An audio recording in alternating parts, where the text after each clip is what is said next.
देश के रक्षा मंत्री राजनाथ सिंह ने सहारनपुर पहुंचकर किया जनसभा को संबोधित। हाथ उठाकर किया जनता का अभिवादन। सहारनपुर की जनता में 19 अप्रैल 2024 को होने वाले मतदान को लेकर भरा जोश। उल्लेखनीय है कि कुछ दिन पूर्व राजपूत समाज ने ननौता सहारनपुर में एक महापंचायत कर मौजूदा सरकार द्वारा राजपूत समाज की अनदेखी का जवाब देने के विषय के लिए गंभीर फैसले। राजपूत समाज के कुछ गणमान्य व्यक्तियों ने कहा था कि इस बार चुनाव में मौजूदा सरकार को सबक सिखाने का काम करेंगे। राजनीतिक गलियारों में चर्चा है। देश रक्षा मंत्री राजपूत समाज की नाराजगी को दूर करने के लिए आज सहारनपुर की बेहट तहसील के ग्राम पानसर में एक स्कूल के मैदान हुई जनसभा में पहुंचे। कार्यक्रम में राजनाथ सिंह ने पार्टी प्रत्याशी को वोट करने के लिए जोश भरने का भरसक प्रयास किया। बताते चलें कि तहसील बेहट क्षेत्र राजपूत समाज का गढ़ माना जाता है। देश के रक्षा मंत्री राजनाथ सिंह उत्तर प्रदेश के नंबर 1 विधानसभा बेहट के गांव पानसर में भाजपा के लोकसभा प्रत्याशी राघव लखनपाल शर्मा के समर्थन में जनसभा को संबोधित करने पहुंचे। मंच पर पहुंचते ही उन्होंने हाथ उठाकर जनता का अभिवादन किया। भाजपा के जनप्रतिनिधियों ने रक्षा मंत्री का किया स्वागत। वहीं मंच पर रक्षा मंत्री के साथ लोकसभा प्रत्याशी राघव लखनपाल शर्मा, क्षेत्रीय समाज के पितामह ठाकुर बिशंबर सिंह पुंडीर, पूर्व डीजीसी अपराध लोक निर्माण मंत्री कुंवर ब्रजेश सिंह, जिला अध्यक्ष महेंद्र सैनी, नगर अध्यक्ष पुनीत त्यागी, नगर विधायक राजीव गुंबर, महापौर डॉक्टर अजय सिंह, राज्य मंत्री जसवंत सैनी, पूर्व नगर अध्यक्ष अमित गगनेजा, पूर्व विधायक नरेश सैनी, क्षेत्रीय अध्यक्ष भाजपा सत्येंद्र सिसोदिया उपस्थित रहे। वहीं रक्षा मंत्री का संबोधन प्रारंभ हुआ। जी चौधरी और इस कार्यक्रम में मौजूद मेरे सभी सम्मानित बहनों एवं भाइयों, लंबे अरसे के बाद इस स्थान पर किसी सार्वजनिक सभा को संबोधित करने के लिए आप लोगों के सामने खड़ा हुआ हूं। इतना ही कहना चाहूंगा, देर से आया हूं लेकिन पूरी तरह से दुरुस्त आया हूं। लंबे समय के बाद मिला हूं, फिर भी आप लोगों ने जिस गर्मजोशी के साथ स्वागत किया है, आप लोगों ने फूलों से स्वागत किया है, मंच से शब्दों के माध्यम से स्वागत किया गया है, आपने तालियां बजाकर स्वागत किया है। लेकिन मैं जानता हूं भारत की परंपरा है और शिष्टाचार का तकाजा भी है। स्वागत, अभिनंदन और सलाम दुआ कभी एक तरफा नहीं होना चाहिए। इसलिए मैं भी अपनी तरफ से शीश झुकाकर आप सभी बहनों भाइयों का हार्दिक अभिनंदन करता हूं, आप सभी का स्वागत करता हूं। उत्तर प्रदेश में सरकार में कई जिम्मेदारियों का निर्वाह कर चुका हूं। उत्तर प्रदेश के लोगों के साथ मेरा बहुत ही घनिष्ठ और अटूट रिश्ता है। लेकिन जानते हैं, केंद्र की राजनीति में जाने के बाद अपने प्रदेश के लिए जितना समय देना चाहिए, चाहते हुए भी मैं उतना समय नहीं दे पाता।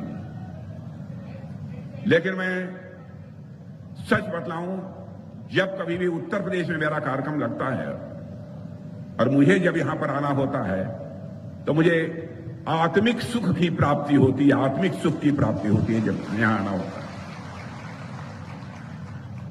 अब इसके पहले परसों में तमिलनाडु में था, कल अरुणाचल प्रदेश में था।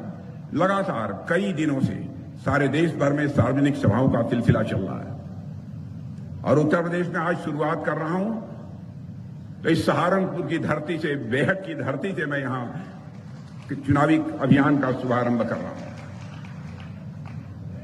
हमारी उत्तर प्रदेश की सरकार श्रीमान योगी आदित्यनाथ जी के नेतृत्व में चल रही है। केंद्र की सरकार हमारे प्रधानमंत्री मोदी जी के नेतृत्व में चल रही है।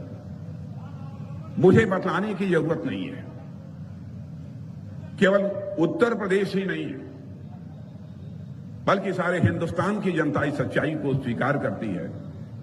चाहे यहां के मुख्यमंत्री योगी जी हों, चाहे हमारे देश के प्रधानमंत्री मोदी जी हों, दोनों लोग अपनी जिम्मेदारी का बखूबी निर्वाह कर रहे हैं, ठीक तरीके से निर्वाह कर रहे हैं।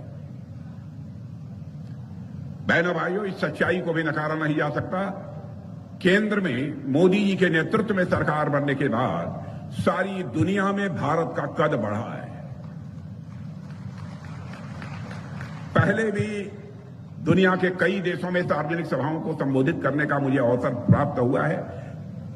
आज भी कई अंतर्राष्ट्रीय मंचों पर दुनिया के दूसरे देशों में भी जाकर विचार व्यक्त करने का अवसर मिलता है। लेकिन मैंने ये अनुभव किया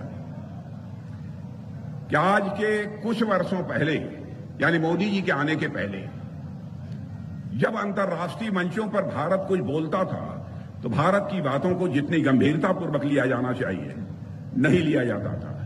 लेकिन बहनों भाइयों, आपको जानकर खुशी होगी, आज भारत यदि अंतर्राष्ट्रीय मंचों पर कुछ बोलता है, सारी दुनिया कान खोलकर सुनती है कि भारत बोल क्या रहा है। यह सारी दुनिया में भारत की हैसियत बनी है, यह दुनिया में भारत का कद बना है। यह कोई छोटी बात नहीं है।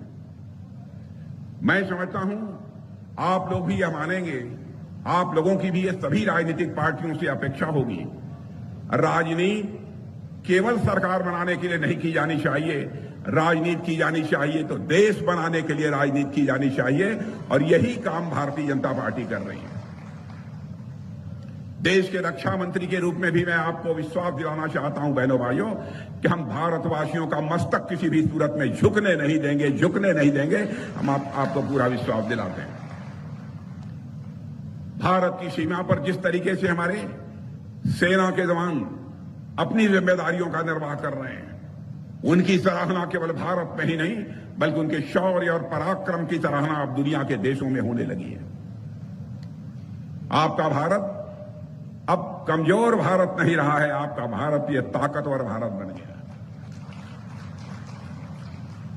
मैं एक घटना की जानकारी आपको देना चाहता हूं। आज के कुछ महीने पहले कतर देश का नाम आपने सुना होगा। कतर में हमारे इंडियन नेवी के कुछ रिटायर्ड ऑफिसर वहां पर काम कर रहे थे कुछ कंपनियों में। किन्हीं मामलों में कोर्ट ने उन्हें फांसी की सजा दे दी। थे तो भारत के ही, हमारी नौसेना में भी अपनी सेवाएं दे चुके थे। बहनों भाइयों, स्वाभाविक है हम लोगों को परेशानी हुई। कोई ऐसा अपराध नहीं था कि उन्हें फांसी की सजा दी जाए, लेकिन कतर की अदालत ने उन्हें फांसी की सजा दे दी। उसके बाद प्रधानमंत्री जी से चर्चा हुई और प्रधानमंत्री जी ने कतर के राष्ट्रपति को मिलाकर सीधे टेलीफोन पर बात की। और आपको जानकर खुशी होगी कि हमारे नौसेना के 9 सैनिकों को, जो पूर्व नौसैनिक अधिकारी थे जिनको फांसी की सजा हो गई थी, उनको वहां की सरकार ने पूरी तरह से माफ कर दिया और वह सकुशल जो है भारत लौट गए। अब आप ये कहेंगे इस घटना की चर्चा करने का औचित्य क्या था? इस घटना की चर्चा करने का औचित्य इसलिए है कि भारत के प्रति सारी दुनिया में धारणा कैसी बनी है, भारत का कद कितना ऊंचा हुआ है, इसलिए जानबूझकर मैंने इस विषय की चर्चा की। अब एक घटना और आपको बताना चाहता हूं। रूस और यूक्रेन के बीच लगभग 2 वर्षों से लगातार युद्ध चल रहा है। बराबर रूस की तरफ से भी मिसाइलें चल रही हैं, यूक्रेन की तरफ से भी मिसाइलें चल रही हैं। बड़ी संख्या में, लाखों की संख्या में लोग मारे भी गए। ज्यों ही रूस और यूक्रेन का युद्ध प्रारंभ हुआ था तो भारत के हमारे बहुत सारे बच्चे यूक्रेन में उस समय पढ़ते थे। कोई एमबीबीएस कर रहा था, कोई इंजीनियरिंग कर रहा था, कोई वहां पर मैनेजमेंट का कोर्स कर रहा था।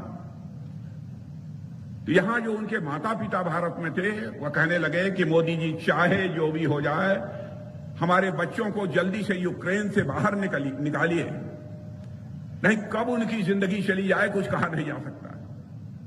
बहनों भाइयों, ये भारत की हैसियत की मैं चर्चा करना चाहता हूं। हमारे प्रधानमंत्री ने 2 देशों का युद्ध चल रहा था, भारत के बच्चे वहां फंसे हुए थे। हमारे प्रधानमंत्री ने टेलीफोन उठाया, रूस के राष्ट्रपति मिस्टर पुतिन से बात की, यूक्रेन के राष्ट्रपति मिस्टर वहां जेलेंस्की से बात की, और साथ ही अमेरिका, जो दुनिया का सबसे ताकतवर देश माना जाता है, उसके राष्ट्रपति मिस्टर बाइडेन से बात की। यह जानकर आपको खुशी होगी मेरे बहनों भाइयों, 4.5 घंटे के लिए रूस और यूक्रेन का युद्ध रुक गया और हमारे 22,500 बच्चे यूक्रेन से बाहर भारत आए।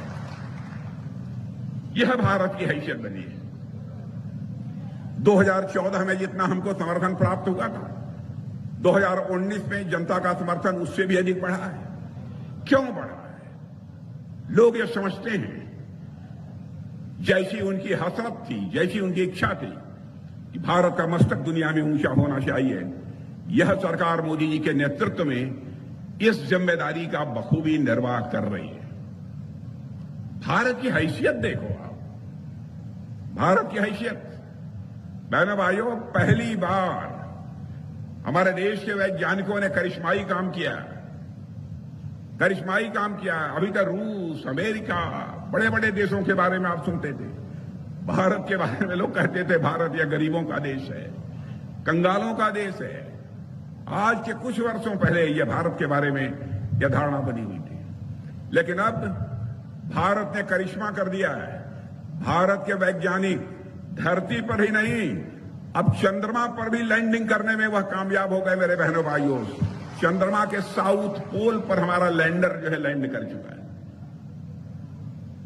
मुझे याद है कि पहली बार जब वो कामयाब नहीं हो पाए थे हमारे वैज्ञानिक, तो प्रधानमंत्री सुबह पहुंच गए उनके पास और जाकर वैज्ञानिकों से मिलकर उनकी पीठ थपथपाई थी, और कुछ वैज्ञानिक उनसे चिपट कर रोने लगे।